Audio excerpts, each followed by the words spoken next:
Good morning students, I am Tribhuvan Yadav from Ram Sonora B.Ed College। Language cross curriculum के third unit से हम पढ़ा रहे हैं NPE 1986 national policy of education, जिसमें से आज हम भाग 3 से पढ़ना प्रारंभ करेंगे। राष्ट्रीय शिक्षा व्यवस्था का मूल मंत्र है कि एक निश्चित स्तर तक हर शिक्षार्थी को बिना किसी जात पात, धर्म, स्थान या लिंग भेद के लगभग एक जैसी शिक्षा उपलब्ध हो। इस लक्ष्य को हासिल करने के लिए सरकार उपयुक्त रूप से वित्त पोषित कार्यक्रमों की शुरुआत करेगी। राष्ट्रीय शिक्षा व्यवस्था पूरे देश के लिए एक राष्ट्रीय शिक्षा क्रम के ढांचे पर आधारित होगी, जिसमें एक समान केंद्रित शिक्षा प्रणाली होगी, जिन्हें स्थानीय पर्यावरण तथा परिवेश के अनुसार ढाला जा सकेगा। समान केंद्रित में भारतीय स्वतंत्रता आंदोलन का इतिहास, संवैधानिक जिम्मेदारियों तथा राष्ट्रीय अस्मिता से संबंधित अनिवार्य तत्व शामिल होंगे। जैसा कि भाग 3 में देखा गया है, इसमें यह बताया गया कि राष्ट्रीय शिक्षा व्यवस्था का मूल मंत्र है एक निश्चित स्तर तक, यानी कि प्राइमरी से जूनियर से जितने उच्च स्तर, उच्चकोत्तर स्तर जितने भी हैं, उसमें नीचे से लेकर ऊपर तक कोई धर्म में, कोई जात पात में कोई भेदभाव नहीं रहेगा। सभी को एक समान शिक्षा उपलब्ध होगा और एक लक्ष्य बनाया जाएगा। उस लक्ष्य के अनुसार सरकार उसमें वित्त पोषित कार्यक्रम की शुरुआत करेगी, जिसमें से जो हमारी राष्ट्रीय शिक्षा है और उसकी जो व्यवस्था है वहाँ के अनुसार किया जाएगा। यह शिक्षा का जो कार्यक्रम होगा उस पे ही आधारित होगा। इसीलिए सरकार ने बहुत से ऐसे ढांचे बनाए और उसका एक आधार बनाकर उसको आगे बढ़ाएगी।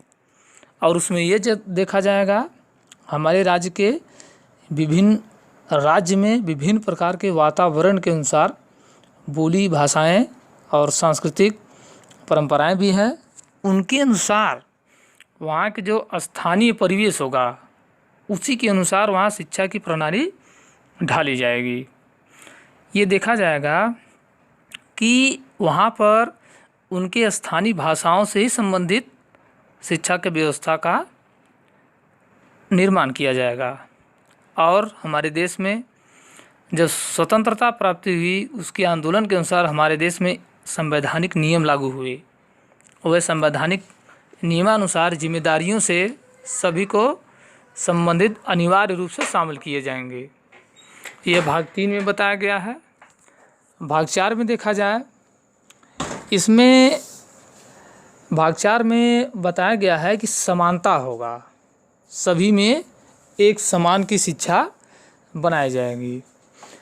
इसमें समानता के लिए कहा गया है कि एक नई प्रकार की शिक्षा की तैयारी की जाएगी, जिसमें विषमताओं को दूर करने के लिए विशेष बल देगी और अब तक वंचित रहे लोगों की विशेष आवश्यकताओं को ध्यान में रखते हुए शिक्षा के समान अवसर मुहैया कराएगी।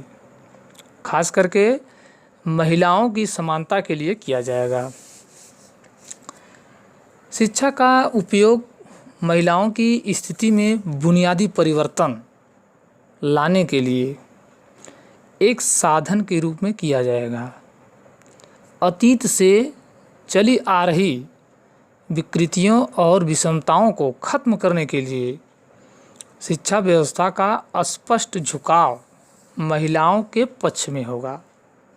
राष्ट्रीय शिक्षा व्यवस्था ऐसे प्रभावी दखल करेगी जिनसे महिलाएं जो अब तक अबला समझी जा रही हैं, उनको समर्थ और सशक्त बनाया जाएगा और वे नए मूल्यों की स्थापना करेंगी तथा इसी के अनुसार शिक्षा संस्था जो है सक्रिय रूप से सहयोग करेगी और पाठ्यक्रम तथा पठन पाठन की जो सामग्री है वो फिर से पुनर्विचार करके रचना किया जाएगा तथा अध्यापकों व प्रशासकों का पुनः प्रशिक्षण किया जाएगा।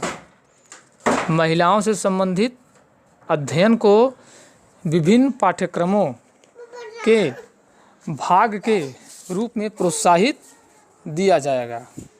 कहा जा रहा है कि भाग 4 में इसमें ये बताया गया है कि हमारे देश में समानता होनी चाहिए, चाहे महिलाएं हों चाहे पुरुष, इन लोगों की समानता रूप से शिक्षा प्रदान की जाएगी।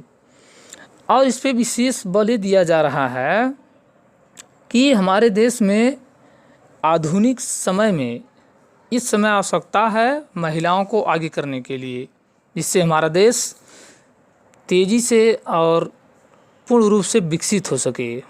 हमारे भारत जैसे विकासशील देश में दोनों के लिए एक समान रूप से शिक्षा सरकार मुहैया करा रही है और उसको आगे ले जाने के लिए एक नई शिक्षा प्रणाली तैयार की जा रही है, जिससे इनमें अध्यापकों का भी, प्रशासकों का भी और शिक्षण का भी, तीनों का इसमें एक प्रकार से ट्रेनिंग दिया जाएगा, एक प्रकार से बताया जाएगा और उसी के अनुसार पाठ्यक्रम को तैयार किया जाएगा। अब हम देखेंगे भाग 5। इसमें विभिन्न स्तरों पर शिक्षा का पुनर्गठन किया जाएगा, यानी कि विभिन्न स्तर, जैसे कि पिछले वाले भाग 4 में बताया गया कि प्राथमिक और उच्च और उच्चकोत्तर शिक्षा के अनुसार, वहाँ के परिवेश के अनुसार पाठ्यक्रम का निर्माण किया जाएगा। उसी के अनुसार भाग 5 में भी बताया जा रहा है कि इसमें बच्चों से संबंधित बातों को बताया गया है, क्योंकि बच्चे हमारे देश के भविष्य हैं। इनको एक उत्तम भारत के लिए एक उत्तम बच्चों की व्यवस्था किस तरीके से तैयार की जाएगी कि बच्चों से संबंधित राष्ट्रीय नीति इस बात पर विशेष बल देती है कि बच्चों के विकास पर पर्याप्त विनियोग किया जाएगा। बच्चों के विकास के विभिन्न पहलुओं को अलग अलग करके नहीं देखा जा सकता है, अर्थात पौष्टिक भोजन व स्वास्थ्य को और सामाजिक, मानसिक, शारीरिक, नैतिक और भावनात्मक विकास को बहुत ही मुख्य रूप से देखा जाएगा। और इस दृष्टि से बच्चों को और उनके मानसिक शारीरिक विकास पर अधिक बल दिया जाएगा और उसी के अनुसार शिक्षा ही विशेष रूप से दिया जाएगा। जैसे प्राथमिक शिक्षा के सार्वजनिककरण पे या उसके संदर्भ में बच्चों की देखभाल होगी, केंद्र इसका जिम्मेदारी लेगा और बच्चों में ऐसे गतिविधियों के अनुसार पाठ्यक्रम का निर्माण किया जाएगा जिसमें बच्चे खेल कूद के माध्यम से भी शिक्षा को ग्रहण कर सकें। जैसा कि 5 भाग में बताया गया कि इसमें बच्चों से संबंधित उनके शारीरिक, मानसिक, सामाजिक एवं भावात्मक विकास के अनुसार पाठ्यक्रम का निर्माण किया जाएगा और बच्चों के वहाँ के वातावरण के अनुसार पाठ्यक्रम तैयार किया जाएगा, विद्यालय से संबंधित और खेल कूद से संबंधित, ताकि बच्चों का शिक्षा के प्रति इंटरेस्ट कंटिन्यू बना रहे। वे अपने गतिविधियों के अनुसार, यानी शिक्षा के पाठ्यक्रम के गतिविधियों के अनुसार वे आगे चलते रहें और अगली कक्षाओं में अच्छे से पढ़ते रहें। अब हम देखेंगे भाग 6 में क्या बताया जा रहा है। भाग 6 में बताया जा रहा है कि तकनीक एवं प्रबंध शिक्षा की बात कही जा रही है। इसमें बताया जा रहा है कि आधुनिक भारत में टेक्नोलॉजी के अनुसार या उसके आधार बनाकर शिक्षा को कैसे बनाया जाए और किस तरीके से हमारे देश में डिजिटल व्यवस्था लाया जाए और आगे बढ़ाया जाए, ताकि समय और बच्चों का विकास अच्छे से हो। जब हमारे देश में उत्तम शिक्षा की व्यवस्था होगी तभी उत्तम भारत का निर्माण होगा। भाग 6 में बताया गया है कि प्रबंधक और तकनीकी के माध्यम से यह निम्नलिखित रूप से बताया गया।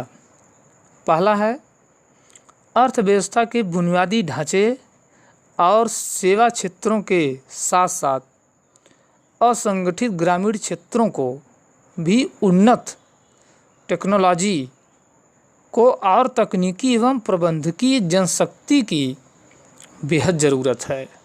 सरकार द्वारा इस ओर ध्यान दिया जाएगा। दूसरा है जनशक्ति सूचना के संबंध में स्थिति को सुधारने के उद्देश्य से हाल ही में स्थापित तकनीकी जनशक्ति सूचना प्रणाली को आगे विकसित तथा सुदृढ़ किया जाएगा।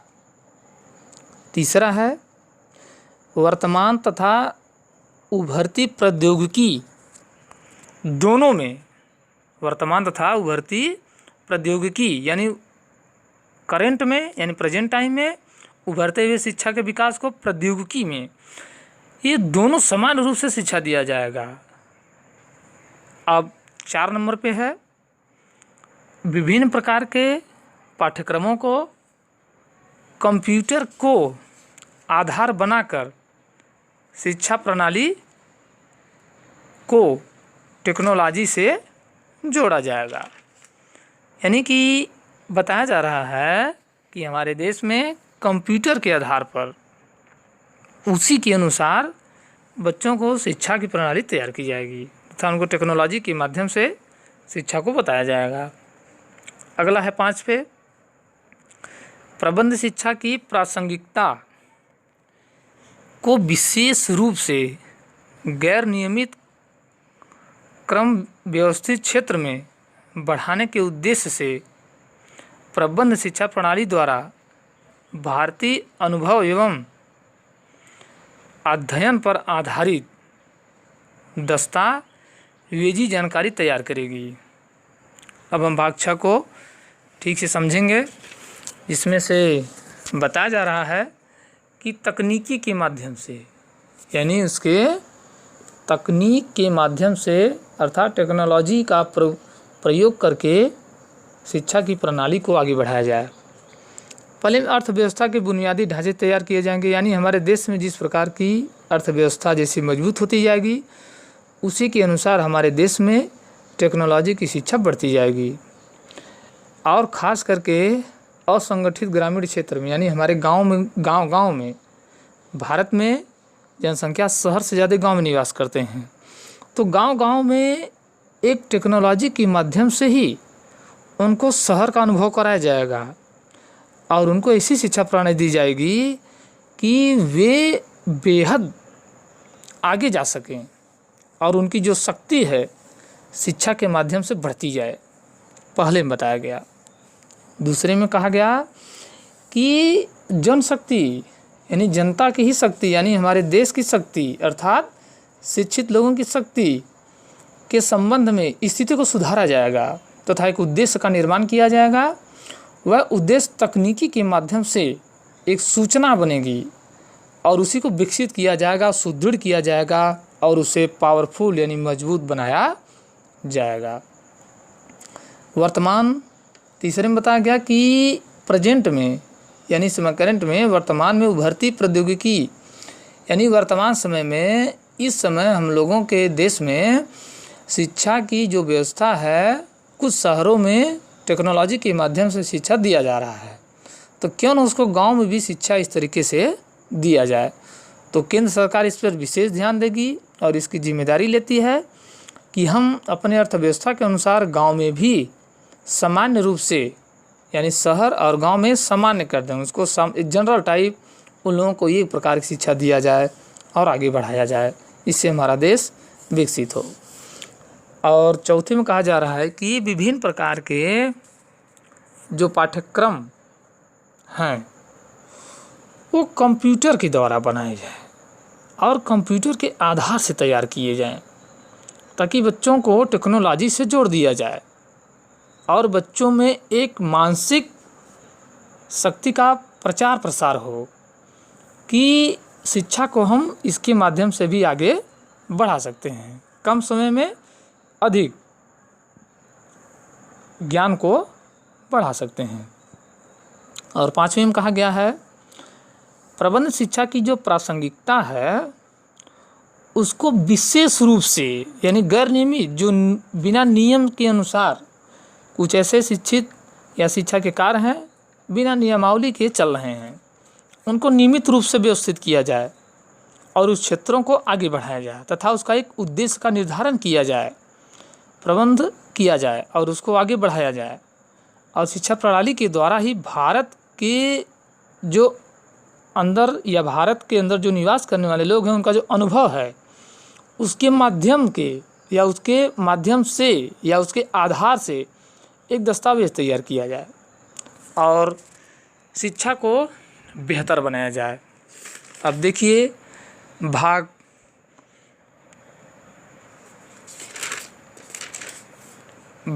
3 में, 4 में, 5 में एवं 6 में इतनी बातें बताई गई हैं। इसको समझा जाए और इसको गहन अध्ययन किया जाए।